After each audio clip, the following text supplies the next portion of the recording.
just said you're We're gay. on. How wow. Excuse me? I thought you said you're gay. I am. No, I thought you were saying that to me. Oh. Okay. Two little homos. Hi guys, welcome to our ASMR episode.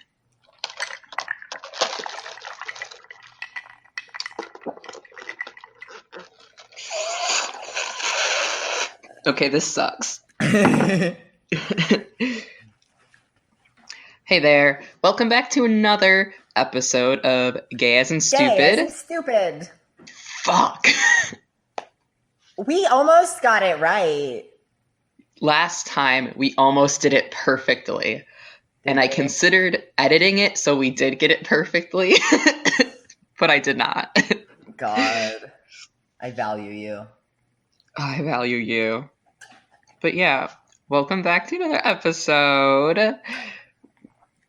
I'm Isaac. I'm Erin. And we're really fucking gay. And really fucking stupid. Uh-huh. Oh.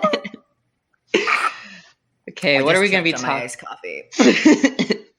Gay tragedy. That's a... It's a homo mood. Yeah. What are we going to be talking about today, Erin?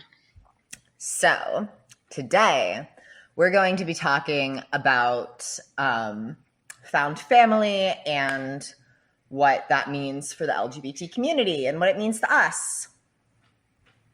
Yeah. Yeah. Found family time, bitches.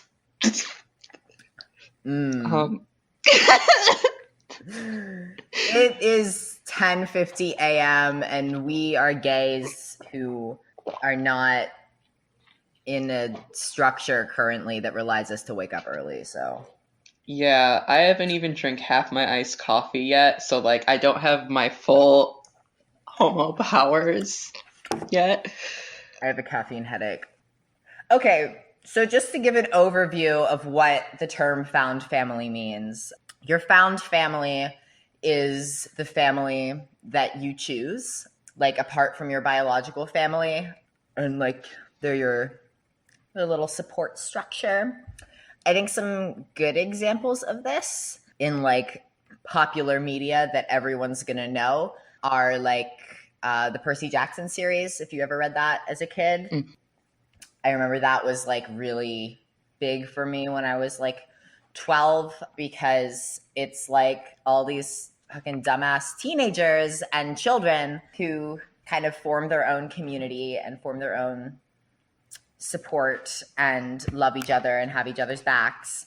And I would like read little like fan fictions of them at 2 a.m. and I'd be like, God, I want friends so badly. Oh my God.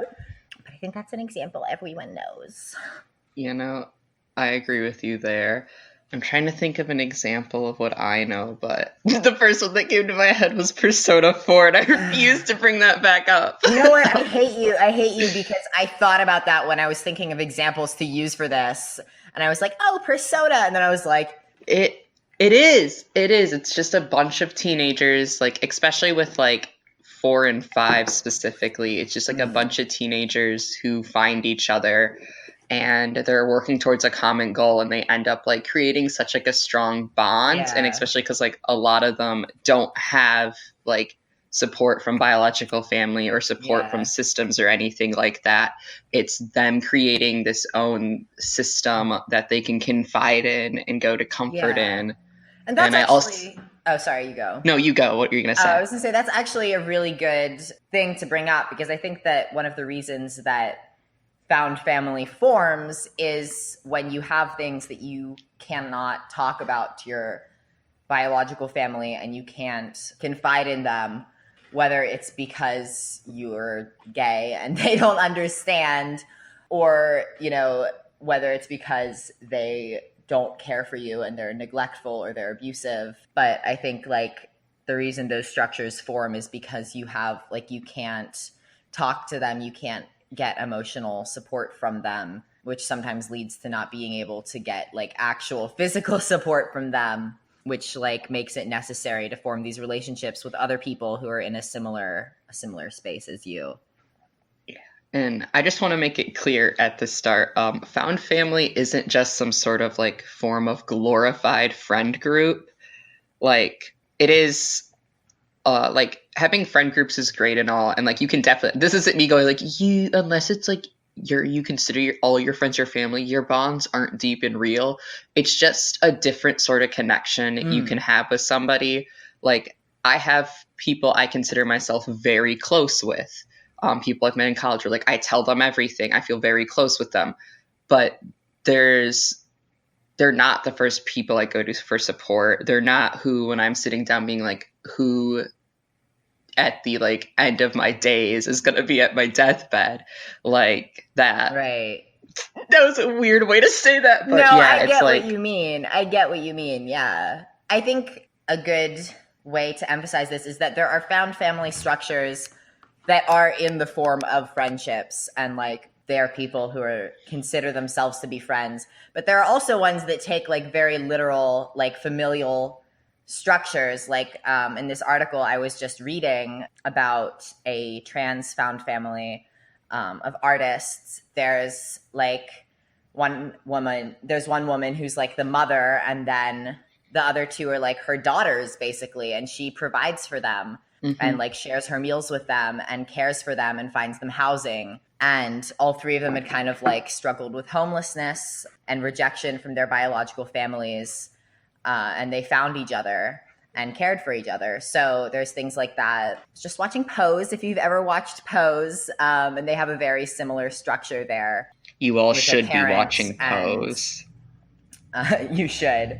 They have a very similar structure with like a mother and then her children, basically, which was also a really big thing in like the drag ball scene and today, because they would form like houses which competed in the balls, and there would be like a mother or a father of the house and then all of the children, and they would live together or share food or other things and compete. So yeah, exactly what Aaron was saying. Found family isn't completely limited to just friendships. Like, I consider the like first LGBT man I ever met in my life, like the first one I ever met in person back in high school, who I don't think I've seen in like 3 years now, to be like a member of my found family, because like he was such an important like mentor and role to me. And like, it's not like we're friends. It's not like a deep connection we have. I just view him as like, he is like a father figure to me. Right. So, no, like, I understand. Yeah. Yeah. I mean, like, I consider you my found family in a way, because like, I feel like, you know, like, I feel like no matter what happens, like, I can be like, oh, in like 10 years or 20 years or whenever, like, I'm still going to know you, and I'm still going to be like sharing these parts of my life with you. And you're like my brother, you know?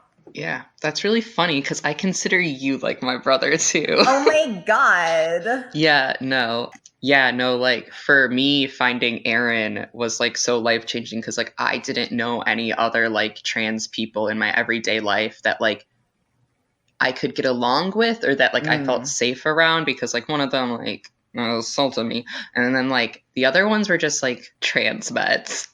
Ooh, I'm so fucking sorry. Yeah, and like there's definitely like not any other like trans gay people like that I knew, and like as we've talked multiple times before, being gay was an issue for me.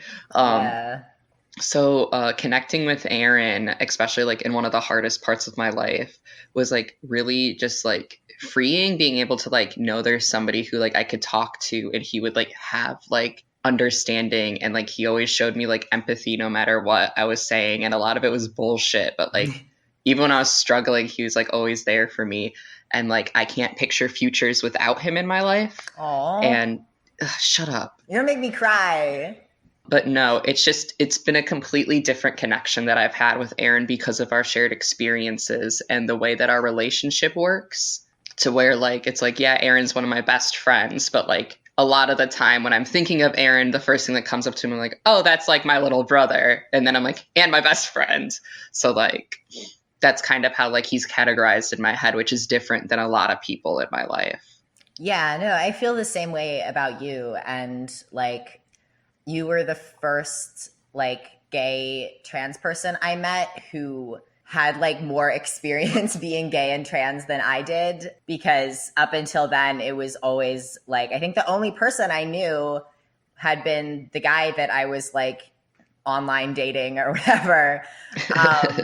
And I like always had to be telling him shit. I'd be like, Matt, like, don't wear your binder while you sleep. Like, don't do this. Like, and, you know, being like, no, like, you don't have to purposefully construct, like, I don't know, sexism in your brain or whatever so that your family thinks that you're a cis dude. Like, so I always had to be doing that. And like, Isaac was the first person I met who I could actually like talk to. And it was really like necessary in my life, because I was like just starting to actually become kind of aware of what I wanted for myself and how I wanted to live. And I genuinely like don't think that I could have actually done that if I hadn't met you. Like, I don't think that I would have realized that that was a possibility for me.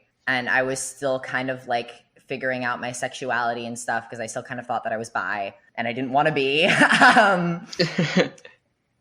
And yeah, I don't think that like I could have been the person that I am if I hadn't met you. And like, I like picture you in my life. Like, I picture you like being around like when I have my kids, and like I picture going to like see your shows and stuff when you're doing that stuff professionally. And I just like, yeah, I think of you as like just as much a part of my family as like my biological sisters. I love you. I love you too. Damn. Be too early for this shit. Fuck.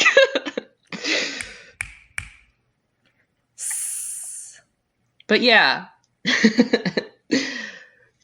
Found family be important. I feel like we just did a speed run through all of our topics. We gotta go break them down now. Yeah.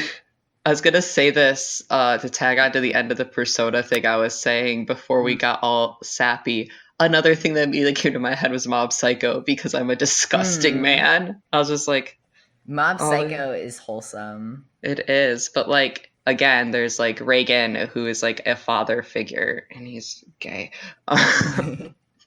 And he basically ends up taking in all these like middle schoolers, and like Mob has like parents who are like supportive of him, and like it shows that like they are close, obviously, but like he's still show, though. You do, you just didn't get there. Oh, oops. It's okay, you're valid and I love you. But like there's no like kind of like break between them. Like, he's close with his biological family, but he still has this closeness with a father figure, basically, because even though, you know, Reagan's not psychic, he still is able to confide in him about these things like he couldn't with his actual father or his mother. And then there's like his little brother, and like with Teru and Serizawa, once he comes into the picture, and Dimple, even, like, they create this little community for themselves, and it's just like something that's really wholesome to see, that like you can kind of see, like, I don't know, I'm just a big sucker for anything that has found family in it. I like literally don't care about shit unless that is an element in stories, and like it's one of the main reasons like I like Mob Psycho, and like anything I'm into is just like, I'm a bitch for found family. Yeah, because it just feels so genuine, and it's so beautiful to watch people come into their own in their own communities, and it's what I want. I feel the same way, and I think a big reason for this is that, like, when you become kind of like isolated from parts of society and you grow up, like, you know, I mean, like, your mom is great, and like I am pretty close with my biological family as well, but you still, like, you grow up feeling like you can't be, and you get to a certain point in your life where you have these things that you cannot talk to them about, or that they cannot understand. Like for me, that was like my sexuality, and with being trans, and my dysphoria, and my mental illness was a really big part of that. And I felt like I couldn't have a connection with my family because of that, and I felt like they couldn't really understand me or couldn't really love me. And it was like eventually things turned out okay, obviously, but it made me feel really isolated and really alone. And so the idea of like connecting with other people who are experiencing the same things as me, and just like having that acceptance from other humans, was something that was really powerful. And honestly, like the only thing that got me through like life when I was like 12 to 14, like that was what I thought about every single day, and that was what I read, and that was what I wrote, and that was like the only thing that I was holding on to, was like the possibility of having that, because it was something that I needed so badly. And so I think that's a big reason why we seek out those structures, and why there have been so many of them. Yeah. I agree with Erin. Like, I love my mom. Everyone who meets my mom loves her. She is the inventor of kindness and understanding. Wow, like mother, like son. Fuck you. Don't ever compare me to that queen again. She doesn't deserve it. But like, even like people who haven't met her, like my new third roommate, Kira, queen, I love her. She hasn't officially met my mom yet, but my mom's just like been so like understanding and helping us through the process of renting. Aww. And like paid for our security deposit because she knew we were like worried about doing that in first month, and it's going to take us grocery shopping. That Kira's even like, your mom is literally the nicest person alive. And like everyone says that about her, but I like still haven't been able to like sit her down and tell her like, hi mom, I went back to therapy in college. Hi mom, I'm on like more antidepressants now, and like they've been helping, and like I'm in a good place now, but like I'm glad. It's just I've never been comfortable talking about this with her, especially after like my mental hospital run. So like I really only talk to this specific part of my life about with like Erin or like two other people that I'm friends with in college, but otherwise it's like I just can't. And it's like, yeah, those kind of structures. And it's like, again, I'm trying to like reinforce, like I'm extremely close with my mom. Like, yeah, tragically, she knows a lot about my life. I remember when I was going to college, I told Erin, my goal is to not tell my mom as much. Oh yeah, I remember that shit. And then you like lied to her about seeing Baby Driver because you were going on a date with the guy, and he like made up the entire plot of Baby Driver to his mom. Yeah. Just on this spot. Yeah, I'm so lucky my mom does not watch movies. No, basically before my current boyfriend, my mom does not know that I've ever been with another man, which is a lie. And it's going to stay that way. My mom knows everything about my dating life because I just don't shut up. Yeah, I just don't want, I want questions. And then like, yeah, that was my other point. Like, I'm not super close with my dad, and like he was a big reason that like I sought out these like structures of found family and places I could connect to, because he's a shithead. And like literally, I'm not kidding, the first time I ever heard him refer to me as a gay trans man was like 2 days ago. And it like wasn't even like the best context. Like he was talking about like how my like Aunt Diane got him into some shit at like a bar because he like said like, oh, I hate this song. And she went and told the band that was playing it, because they're like a cover band, and this woman came over and started screaming at them. And my dad was like, what's happening? And then like she didn't have anything valid to yell, so she started like screaming at him like, oh, it's because you hate me because I'm a lesbian, because you're a homophobic bitch. And like that obviously wasn't it. And like I mean, I just kind of sat there because he's like, I don't know what I'm gonna do in this situation because she's not gonna listen. So he sat through that, which I'm like glad he didn't try to argue with her, because like yeah, but then like he was on the porch saying he's like, yeah, next time that happens, I'm just gonna pull the card and be like, yeah, I have a gay trans son, so like double punched. And I was like, why is this the context in which is the first time you're ever acknowledging that I'm both those things at the same time? Like, I've never even heard him acknowledge that I'm gay, and like he loves my boyfriend, but I've never once heard him like say like I have a gay son, like ever. And like it was just so weird, and like it like really made me realize like that disconnect.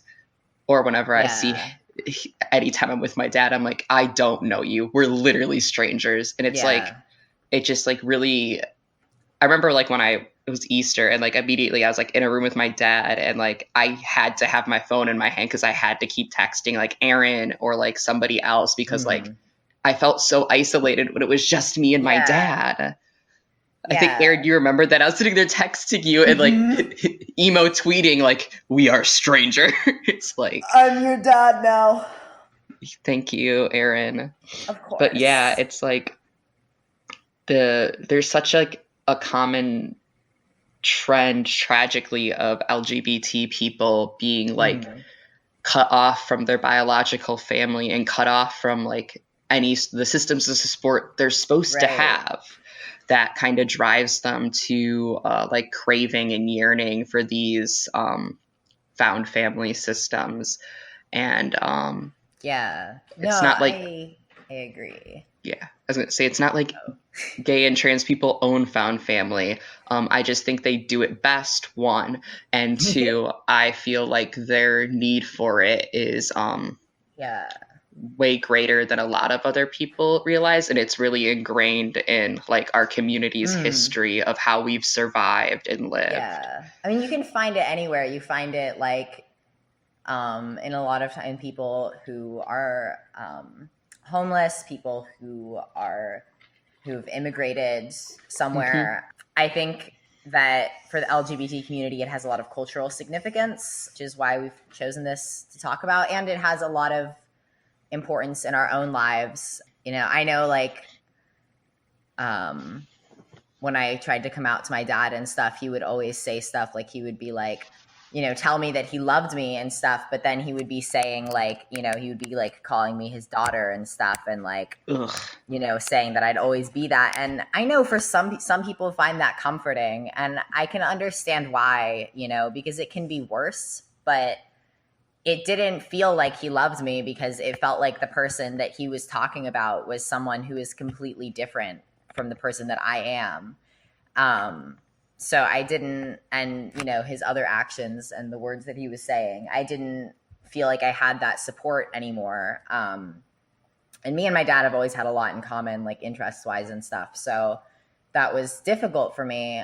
And then like, you know, my family is like, my biological family is very loving, but we aren't very used to being vulnerable around one another. And like, you know, like I mentioned earlier, like I talk to my mom about pretty much everything, and like we have conversations and stuff, and she's very supportive of me, but I don't feel like I can be vulnerable about those things. Like I'll be like, you know, like if I'm going through like a breakup or something, I'll just like casually mention it to her and like brush it off, and I can't talk about it, and I can't like express to her that I'm sad. And I can't like, it's difficult for me to be like, oh, I'm like in this situation and like people are treating me differently or treating me badly because I'm trans, and it's making me feel like not a person. And I can't say that, you know. I can be like, oh, people are treating me this way and it's shitty and I'm mad about it, but I can't like express that it makes me feel kind of helpless, you know? And I've only really ever been able to express that kind of thing like around other trans people, and around you. So I think that that's had a lot of like significance in my life. Like just being able to have somewhere to do that and to talk about that. Because if I didn't, I would literally go insane. Yeah.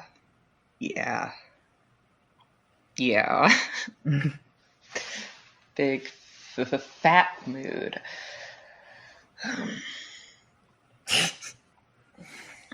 Sorry, I'm thinking about found family shit, and now I'm like, Yeah. I saw an article while I was looking stuff up for this, and it will not be in further reading because I read a little bit further and it was bullshit. But one of the things, it was the one that was like talking about like queer platonic relationships and stuff. Mm-hmm. And like,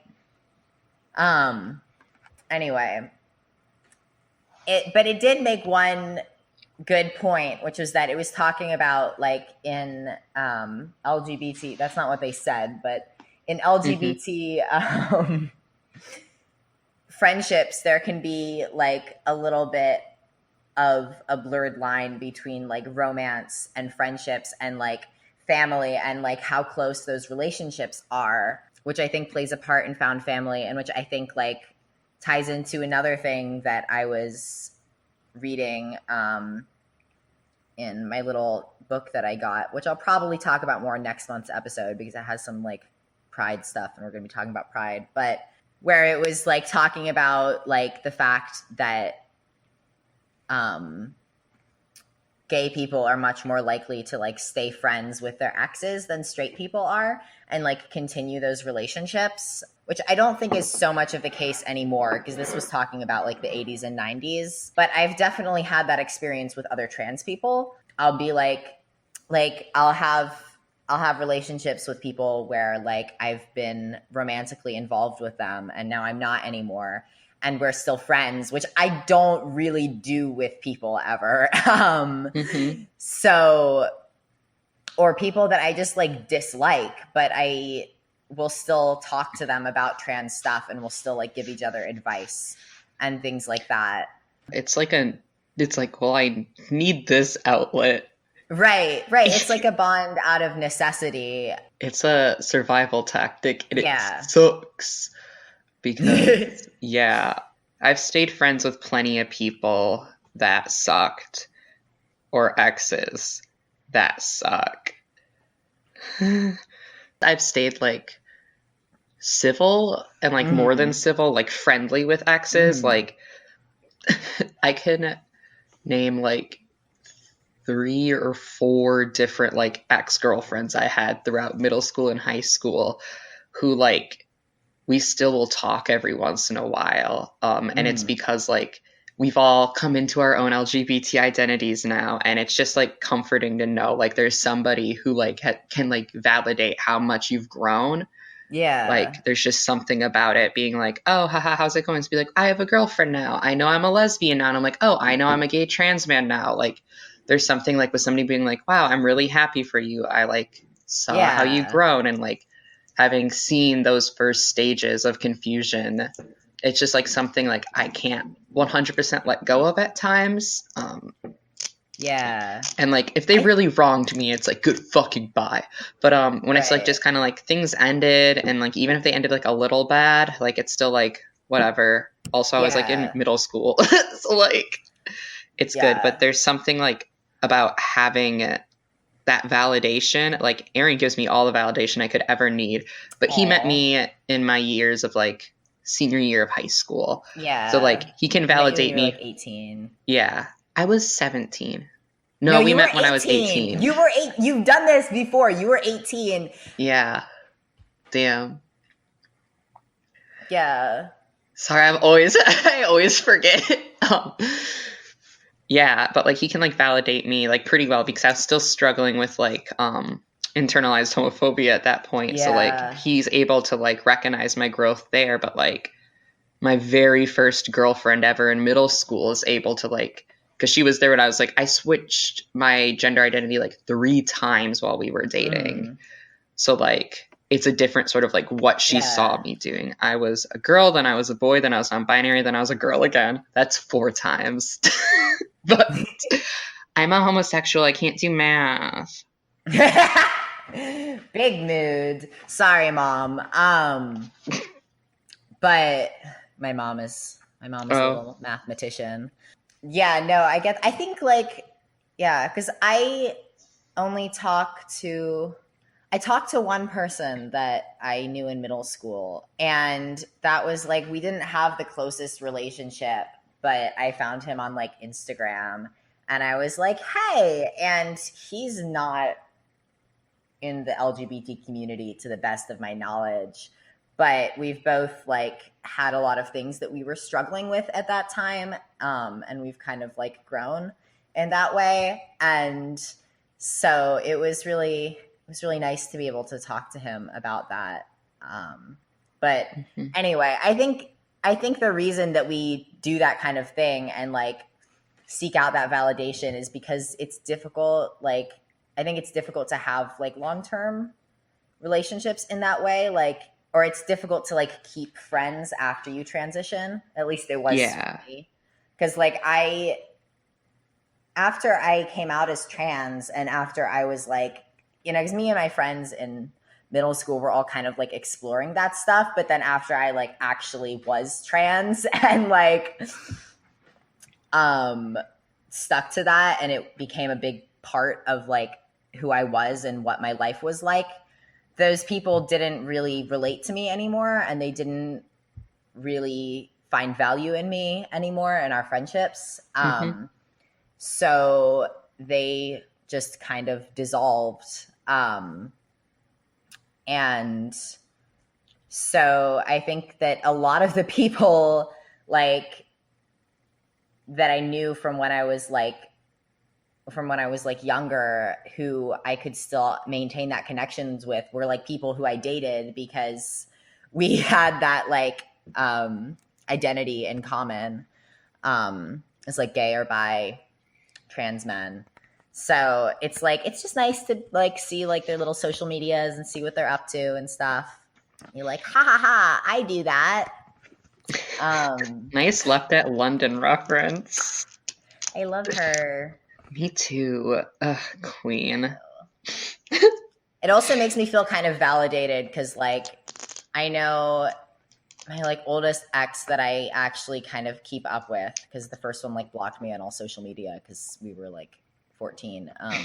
But the one that I actually keep up with, like, I'm doing way better than he is.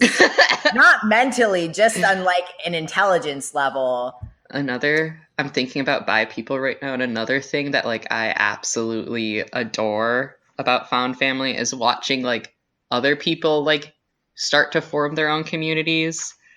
Like, yeah, between like my friend Soph, my boyfriend, and a friend of ours, Maggie, they're all like bi people who went to like Catholic schools and were raised on like Catholicism, and they're all dating like full-fledged homosexuals, and like the three of them like in the room together all felt like so powerful. They're like, yeah, that's fucking right.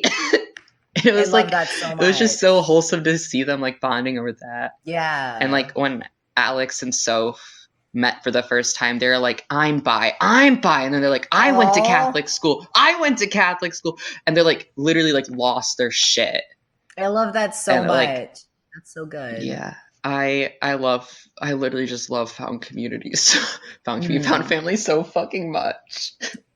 God, what a mood. Also, like, I think that something that I really, really love about my community, because I don't really have like a little structure like that, like close to me. And I don't actually really have any little structure like that, because I think the people that I'm like closest to non-romantically are you and Alex. So like, other than my biological family, obviously. So I don't really have like a structure like that yet, but I love like I can, you know, go into these spaces and stuff and these like groups around my city, and people are just so welcoming, and like they talk to me and they're friendly, and there's never any like, pressure to like be a certain way or to stay for a certain amount of time or anything. Mm-hmm. Like I know I got a lot of support from my I had a little LGBT kickboxing group that I did, which I had to stop doing because I had some crappy unrelated experiences and it made me too dysphoric to like go and do that in front of people for a while. But I had been going there since I was 14, up until I was like 16. And they like saw me like kind of progress in my transition and stuff. And it was just a bunch of like adult LGBT people. And there was a lot of like adult trans people there, which is not something that I encounter very often. And I remember like the first time that I went there, I was like 14 and I was like sweaty and nervous and I had never like exercised or anything really. So, and like everyone in there is like super, super buff. So I was like, shit, what am I going to do? But they were just so welcoming to me and they were so kind and like they just made me feel like I belonged there. And like sometimes like I wouldn't go for like a while and then I would come back and they were just still so welcoming to me. And it was such a like good and positive experience, especially since like I, have always really struggled with my like appearance and my weight and things like that, like mentally. So it was nice to have like an experience where I could go and I could like do something like that and have it be a supportive environment and have it be an environment where like it didn't matter what I looked like and it didn't matter like what my body was like. Mm-hmm. So like just stuff like that has been really, really important for me. And now I'm in this little, I'm doing a project with this like LGBT cabaret group and it's such a like positive space to be in as a trans person, which I'm really not used to.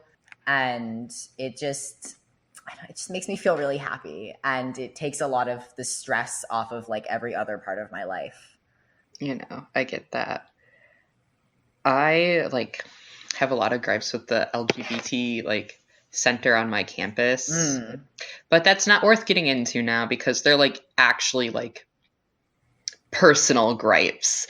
Yeah. But every once in a while I'll just like feel super overwhelmed and like I'll walk in there and like I'll like walk in and I'll see like Sarah across the room or like maybe Jalen's working or just like these two other people that like I vaguely know of and like they'll just be like, oh my god, hey, and like they'll like have kept up with my life via like Instagram or like Snapchat and they'll bring things up and ask how I'm doing and like it just feels so genuine and welcoming and like I literally maybe go in there once a month. Because I'm a busy motherfucker and I just don't have time to go sit in there. And ever since that one person like turned their Furby at me and made it stare at me like while I was eating a burger, I like just can't go and sit in there because it really freaks me out. And I'm terrified of seeing that person again.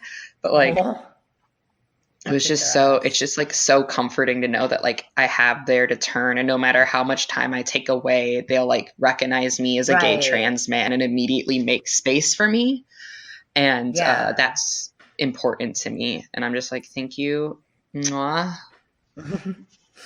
Yeah, I think like, and I have a lot of problems with a lot of like, because I live in like a very liberal city, which means that there's a lot of very liberal transphobia and homophobia. And I have a lot of gripes with like specific like the way that stuff is talked about here and like the way that it's portrayed and the way that certain things are like washed over, which has mostly been in cis spaces because I have not had those experiences with trans people who like knew what they were doing. But I do like there are spaces where I go in and like I know that like I can just talk to people, or I can just be there and like no one's gonna like look at me weird. And that's just really like, I think it's really powerful and it's really necessary. And I think like it's something that like whether or not you need those things and those like resources for your physical safety and comfort. I think that it's always something that's required for your mental health as an LGBT person. Because I know that like I feel so much more like myself in moments where I'm like we have like a trans thing that happens once a year, and it's like a little protest thing, and I go there, and like the event itself is it's a little small, but I see like there are like trans adults there who talk and like speak about, you know, the issues that we have in our city that I can like relate to, and I'm like, but yeah, that I can relate to and that resonate with me. And like I see them there like living their lives and stuff. And I know whenever I hang out with Isaac, I am immediately like whenever we see each other in person, I'm immediately like, oh, this is who I am. Like this is what I'm like as a person, because I just lose so much of myself being around cis people constantly, being around straight people constantly, because I always have to like monitor what I'm saying and censor it and like worry about how people are perceiving me. And then when I'm around you and we're hanging out, like I don't worry about that anymore from anyone. And I'm like, oh, this is like what being me is like. Like this is the essence of who I am as a person. And then it like gets me through the rest of the year because I like remember that specific instance, and I'm like, that I can be like, that's who I am, and that's who I am trying to be, and like hold on to that and like try to be that person in other parts of my life. Yeah. I don't know what my voice is doing there. Yeah, no, I completely agree with what Erin's saying. Like, I couldn't say it better myself, honestly. Aww. Aww. Aww. Aww. Aww. Aww. Aww. Okay. What is that noise you're making? It's made a little sound. Oh, I A don't special little noise. like it. Please, Erwin, I'm begging you. Homophobic? Oh yeah? Oh yeah? We're so terrible. We suck. Yeah. Dick, maybe. Uh-huh. Okay. All right. Any last thoughts on found family, Erin? I think that it can be a really, like, finding the people who you consider to be your found family can be a really necessary component in feeling like you have some sort of like power in this world, not in like a tyrannical way, but just, you know, the knowledge that like whatever happens, these people have my back and they have like similar experiences to me and they understand what I'm going through. Yeah, I understand completely what you're saying. And I think it's also important when you're like a little baby gay to not try and seek that out for the sake of it. Which, you know, is like kind of contrasting to the other things that we've talked about in this episode so far. But I know that like when I was a kid, I was desperate for that kind of connection with people. And so, you know, I made some connections that were not the healthiest. And I like overextended myself because I was trying to like relate to people, and I was trying to find like unconditional love basically because I wasn't sure if the love from my family would be unconditional, you know? Mm-hmm. And I was trying to find something like that. And I think it's important when you need those things and when you want those things really badly to make sure that you're getting what you deserve and just make sure that you're not the only one that is putting in that effort, and that it genuinely is a connection of love and you're not just being like used as a resource for other people. Yeah. Because as it like just... Oh, sorry, you go. I was gonna say, when you're a young LGBT person and looking for these found families, especially when you are young, you have to be like really cautious. Specifically with like older people. Like, it sucks to say, but like I know as a 12 to 13, 14-year-old, those years were rough for me trying to find those connections. And I found them in a lot of like online older people. And to be vague, was not good. Bad outcome, bad. If I ever see them, their skulls, the curb. You have to just make sure that, like, even though like you're craving this and it feels like it's all you'll have, you just have to make sure that like you can, you know, like Erin said, you're getting what you deserve and you're not being like used. It sucks to feel like you're alone, but it is better to be alone than to have these kinds of connections with people who don't value you, because even when you are at a place in your life where you haven't found your people yet, you can still find things to appreciate about yourself, and you can still rely on yourself and love yourself. And it's really difficult, but I've spent a lot of my time alone, and like, you learn how to enjoy your own company, and you learn how to do the things that you are proud of. And I know when I was younger, like, it took me a long, long time. Like, it took a lot of really bad and really unhealthy relationships with people that I didn't even realize were unhealthy before I met Isaac and before I met some of our other friends, and actually realized what it was like to have connections with people who, you know, who liked me and who thought that I had value as a person and who genuinely like appreciated my company. So I just think that it's really important to keep telling yourself, no matter what, that you do deserve that. You do deserve those connections with people, and you are worthy of them, and you will find them. Yes. Just big retweet, honestly. Big retweet. I think that's a really good and strong kind of like sentiment to end on. Wouldn't you say? I think so. Thank you. King. No, you. No, you. No, you. No, you. I can't go higher. I'm not going to attempt to go higher. Oh, you.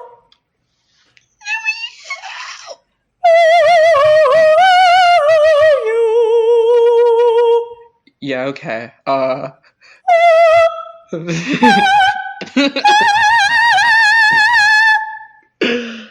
my god. That's the highest I can go. My falsetto has limits. Yeah, I'm not even going to attempt to... You win this round. Thank you. So, thanks for tuning into this episode, our actual May episode. You can keep an eye out for our little posts with all of our recs on Tumblr and links to this episode. You can follow us on Tumblr or Twitter. Our Tumblr is gayasinstupidpodcast, and the Twitter is just gayasinstupid. And keep an eye out for our June episode. We are doing a little thing for the 50th anniversary of Stonewall, and get to make a little timeline of like gay rights and the progression of those, and bitch about cis people, and like just make a little note of our progress and how far we've come for that. And I'm really excited for it. So I hope you'll give that a listen. Yep, me too. It's going to be best. Shout out to Alex for his little music that he made for us. Yeah. Thanks, babe. Yeah. Have a good rest of your May. Maybe form some like nice little community around listening to this podcast, you know? We will. The roots of a found family. are within Start- Gay as in Stupid. Start listening now because we will be at Trans Wellness Conference. So Yeah, and if you see your us, little- you can deck me. That's my rule for anime conventions. It's got to be my rule here too. you may not deck me, but I will like give you a little hug or something. Yeah, you gotta fucking swing at me. But yeah, that's all. Goodbye. Goodbye.